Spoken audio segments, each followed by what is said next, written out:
Already 10 కోట్లు మిగిలినాయి. నా commission నాకు ఇమ్మని అడిగితే కొడతాడా అని వదిలిపెట్టండి రా. వదలను. ఊరుకో అన్న, వదిలే. ఏంట్రా వదిలేసేది? ₹1,00,00,000 రా. ఆ డబ్బంతా పంచిపెడితే ఓ చిన్న ఏరియా అవ్వచ్చు. వదలను అని వదలను.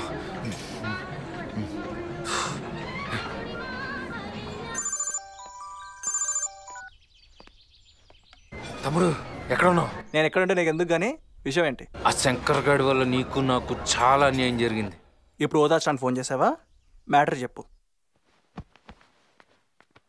అది ఫోన్లో చెప్పే అంత చిన్న మ్యాటర్ కాదు కానీ రేపు మార్నింగ్ కలు. ఏం చేయాలో చెప్తాను.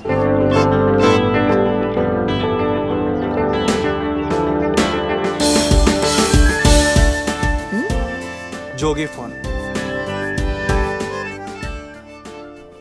ఏమైపోయారు? స్వాతి, ఆఫీస్ నుంచి కాల్ వచ్చింది, అర్జెంట్గా వెళ్ళాలి. ఇప్పుడా? నువ్వు ఇక్కడే ఉండు, సేఫ్గా ఉంటావు. మిమ్మల్ని వచ్చి కలుస్తాం. బాయ్. జాగ్రత్త.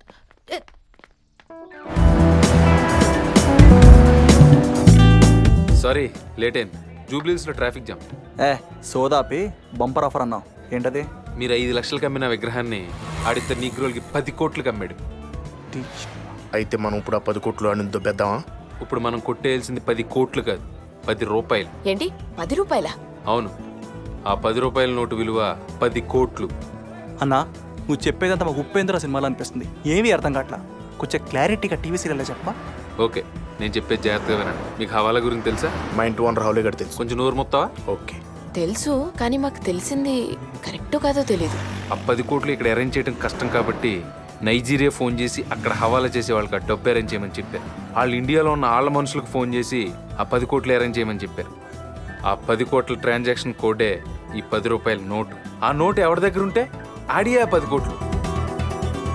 ఈరోజు సాయంత్రం శంకర్ ఆ డబ్బు కలెక్ట్ చేసుకోవడానికి ఆ షాప్కి వెళ్తాను. మీరు ఆ టైంలో అక్కడికి వెళ్ళి ఏదో ఒకటి చేశాడు పర్స్ కొట్టేయండి. చెరో 5 పంచుకుందాం. 5 అంటే 5 కోట్లే కదా. లాస్ట్ టైం క్లారిటీ మిస్ అయ్యి దెబ్బ అయిపోయాం. ఈ తెలివితేటలు ముందుండాలి. ఇంతకీ ట్రాన్సాక్షన్ జరిగే ప్లేస్ ఎక్కడ?